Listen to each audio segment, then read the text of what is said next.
food in that environment which will give you better vision, then by God, the animals which accept that item into their diet are going to be more successful hunters than the ones that do not.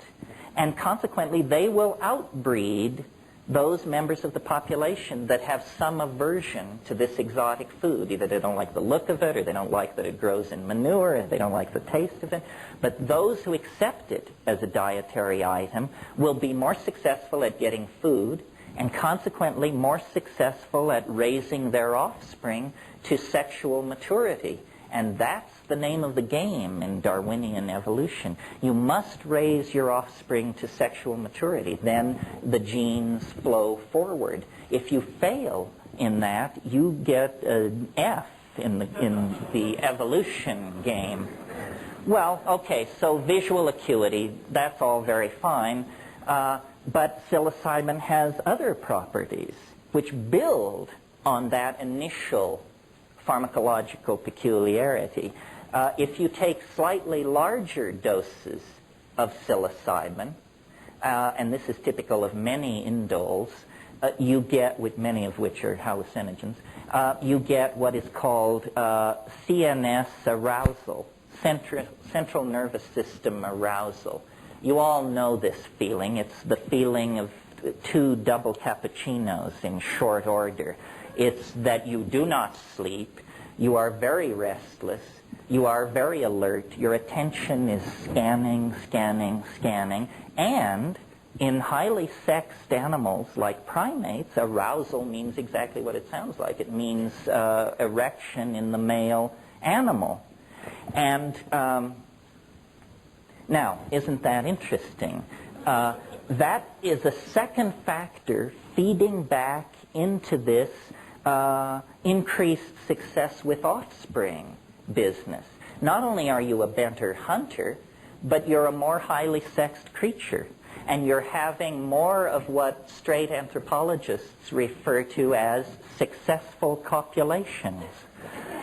An amazing phrase, actually.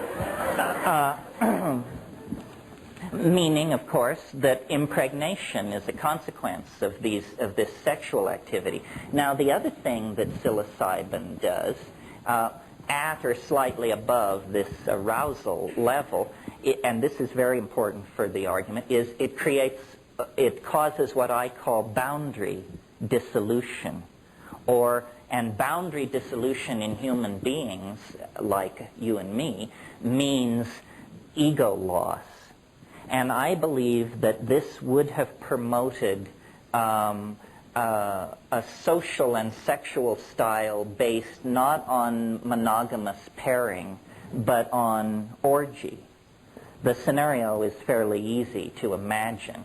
It's that these remote ancestors of ours would take these mushrooms and they, probably at the new and full moon, the thinking is that ritual was originally lunar timed, and then they would, and we're talking about nomadic groups of people, probably no more than 80 to 100 people, and then there would be group sexual activity.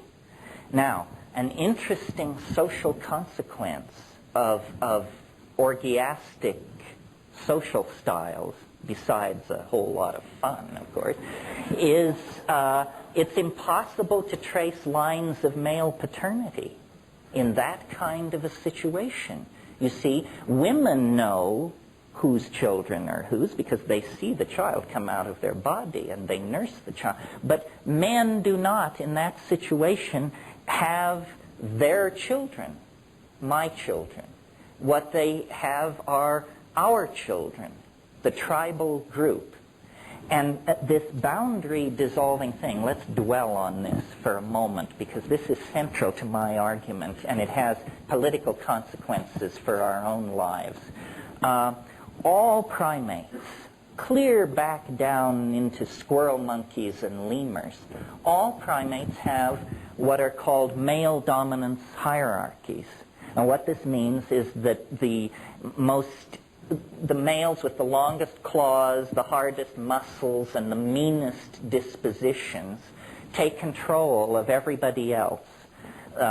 Women, children, weaker males, everybody comes under the thumb of the alpha males of the pack. This is true, as I said, of squirrel monkeys, howler monkeys, so forth and so on. It is also true of us, sitting here in this room. This is a male-dominant society. I mean, there's a lot of complaining and hair-pulling about it, and there's a political alternative in the form of the women's movement and feminist sensitivities. But for most people, male dominance is the rule.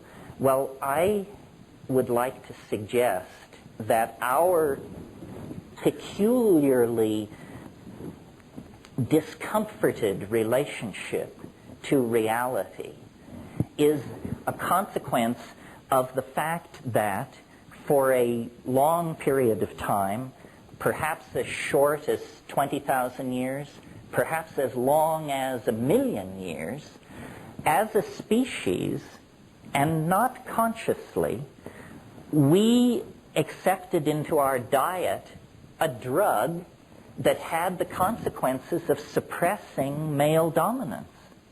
That this was the social consequence of accepting psilocybin into the diet. The ego is a structure that forms in the psyche like a calcareous tumor or a growth if you do not have regular recourse to the cure. And the cure is psilocybin and the boundary-dissolving sexual and social style which it carried in its wake. So the reason that we, as a people, are haunted by the idea of a lost paradise, a perfect world sometime in the misty past, is not, Mircea Eliade called it the nostalgia for paradise, and thought it was a kind of a longing that had no basis. But I think that it's entirely a memory of a period when male dominance was chemically suppressed, ego was chemically suppressed, and by male dominance and ego, I don't mean to lay this entirely on men. I mean, I would wager probably everyone in this room has more ego than they need, certainly starting with me. And that's part of the paradox that you're supposed to enjoy in this, is, the ambiguity of me preaching the loss of ego. So essentially, what happened was a chemically driven leap in evolution as a consequence of the suppression of these behaviors that favored male dominance. As a species, we would have continued with male dominance forever had it not been for psilocybin in the diet. And it established a situation in which, in less than 2 million years, the human brain size doubled. This is, without contest, the greatest mystery in the whole of evolutionary theory. Lumsden, who is a brilliant evolutionary biologist, called the doubling of the human brain size in 2 million years the most spectacular transformation of a major organ of a higher animal in the entire fossil record.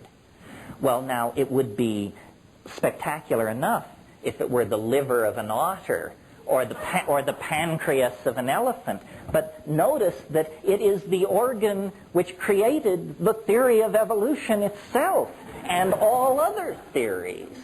So that we're getting a little tautological here, folks. There's something fishy going on. What was it that caused this explosive doubling in human brain size?